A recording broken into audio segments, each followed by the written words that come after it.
Baiklah, Assalamualaikum warahmatullahi wabarakatuh. Perkenalkan, saya Bambang, mewakili rekan-rekan dari kelompok 1. Baiklah, Bapak Ibu semua, pada kesempatan hari ini kami akan menjelaskan tentang proses pengambilan dan pengepakan dari spesimen pada pemeriksaan AFP. Ya. Spesimen yang digunakan di sini yaitu tinja atau feses dari pasien yang kita curigai AFP tersebut. Baiklah, sebelum saya masuk ke proses pengambilan, saya akan menjelaskan dulu apa-apa saja yang dibutuhkan untuk proses pengambilan spesimen tersebut. Pertama, di sini ada pasien karir. Di dalamnya ada aspek ya, yang dingin. Ini jumlahnya ada 4. Kemudian kita susun. Oke. Selanjutnya ada pot spesimen yang sifatnya masih steril dan berulir ya. Ini pot spesimennya berulir, nanti saya buka setelah saya pengambilan sampel ya.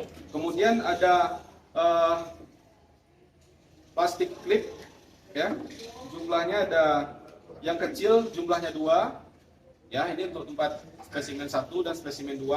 Kemudian yang besar 1 untuk tempat dari penggabungannya ini tadi. Kemudian ada lagi plastik klipnya lagi untuk tempat formulir permintaan pemeriksaan laboratorium. Ya, jadi nanti formulir permintaan ini setelah kita isi, kita masukkan ke sini, baru kita masukkan ke toolbox setelah pengambilan spesimen agar tidak basah.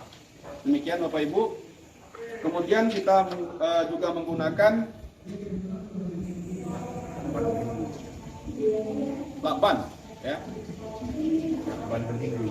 Lakban, kemudian ada 2 lakban yang warna dan bening. Ini digunakan untuk nanti kita tempel di sini untuk melindungi dari nama ataupun identitas dari spesimen ini sendiri. Kemudian selanjutnya saya akan masuk ke dalam proses pengambilan spesimen. Tentu sebelum kita mengambil kita harus menggunakan APD dulu. Salah satunya APD yang saya gunakan ini body protector, kemudian ada handscoon, kemudian ada masker. Ya, pertama saya gunakan masker, kemudian selanjutnya menggunakan handscoon.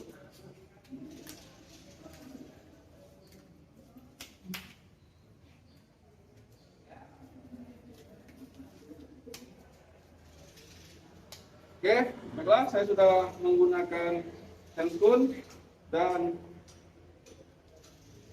ini salah satu spesimen kita, yaitu feses ataupun tinja dari pasien yang kita curigai AFP tadi.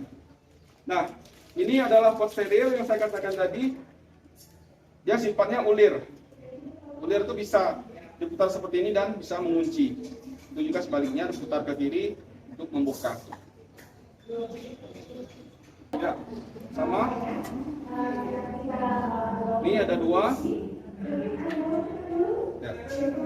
Selanjutnya saya langsung memasukkan spesimen ke dalam pot ulir ini tadi. Ya. Ukuran yang diambil yaitu kalau jika fesesnya ini cair itu kurang lebih 1 sendok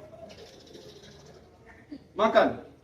Ya, kalau dia fesesnya agak sedikit mengering, ukurannya sejempol orang dewasa. Itu spesimen yang diambil.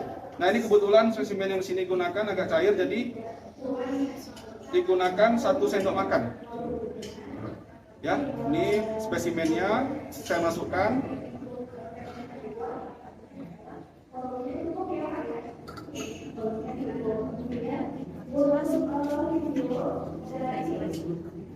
Selanjutnya saya tutup menggunakan tutup yang ulir. Nah, ini gunanya untuk mengunci sampai terkunci padat. Oke. Setelah terkunci, kita siapkan plastik parafilm, kemudian plastik parafilm labelnya. Kemudian kita lekatkan yang sudah ditulis nama pasien, umur, kemudian tanggal kita pengambilan spesimen ini, kemudian nomor EPID ditempel di bagian sini. Nah, setelah ditempel di sini, selanjutnya kita tempel menggunakan lakban transparan. Oke, tujuannya apa? Agar nanti ketika dilakban dan ini dimasukkan ke dalam spesimen karet ini, dia tidak akan basah dan tidak akan merubah dari struktur tinta yang ada di sini. Sehingga tetap seperti ini. Kita lakban seperti ini. Jangan miring spesimennya, tegak. Ya.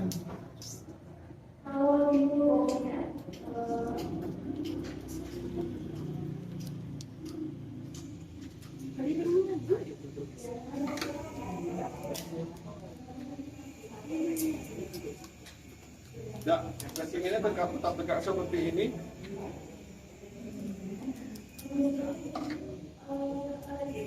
Ya, begini Bapak Ibu bisa dilihat.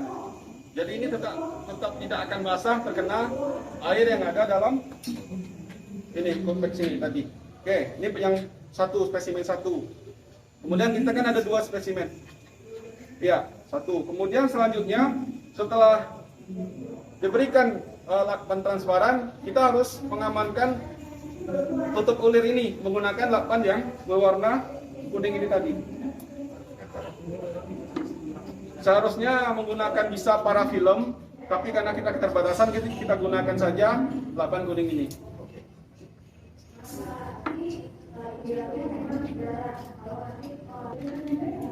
Kemudian kita rapikan.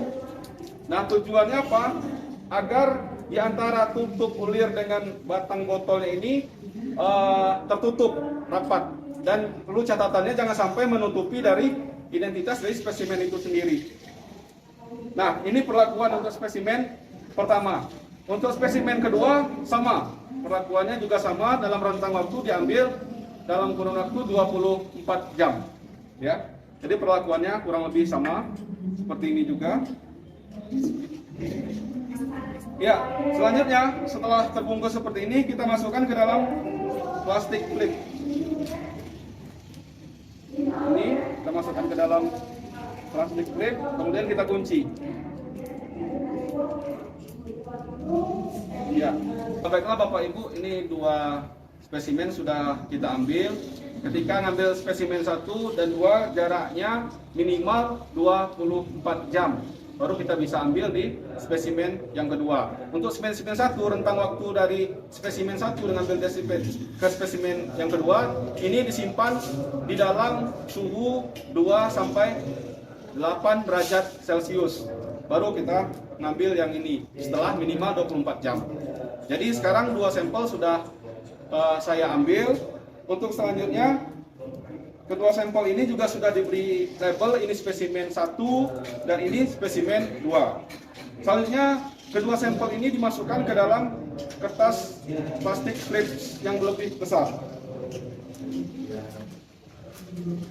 Masukkan. Jangan sampai terbalik ataupun miring.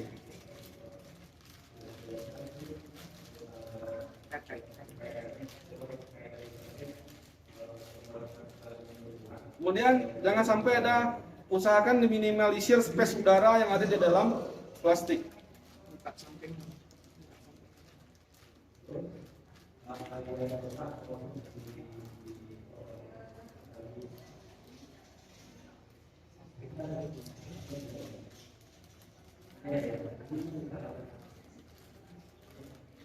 Ya, ini sudah kita gabungkan di dalam satu plastik, namun dia ada plastik flapnya lagi yang masing-masing dari spesimen itu tersebut.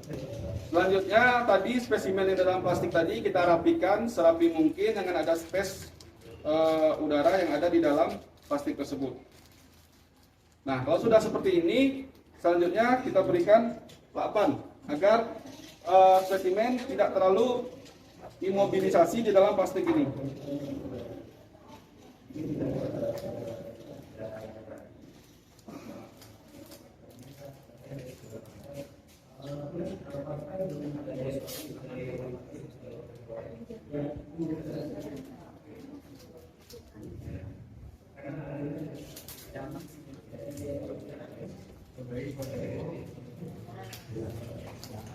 Nah, ini spesimen sudah siap kita pack dan akan kita masukkan ke dalam compact.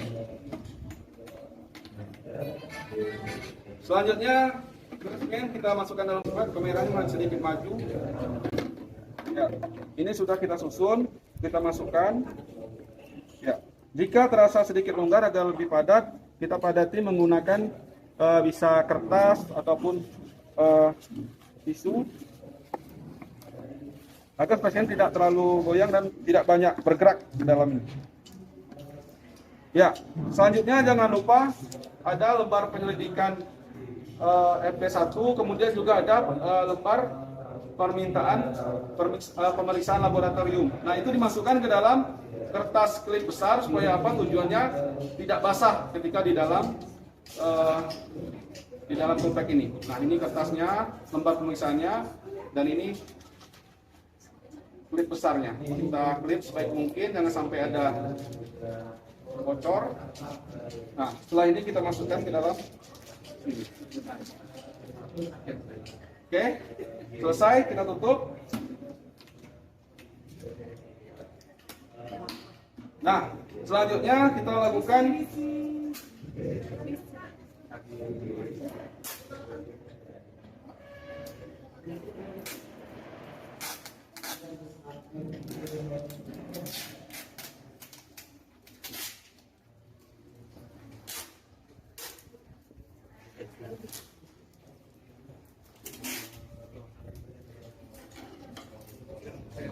ya, dibelikan tester di sekitar tutup toolboxnya, kemudian kita rapikan serapi mungkin.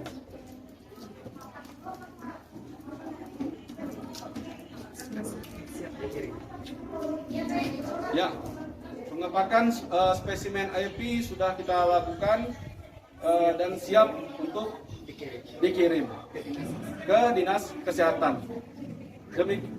Demikianlah pengepakan spesimen dari kami kelompok 1. Kurang lebihnya mohon maaf, untuk disempurnakan secara bersama. Demikian, wabillahi taufiq wal hidayah. Wassalamualaikum warahmatullahi wabarakatuh.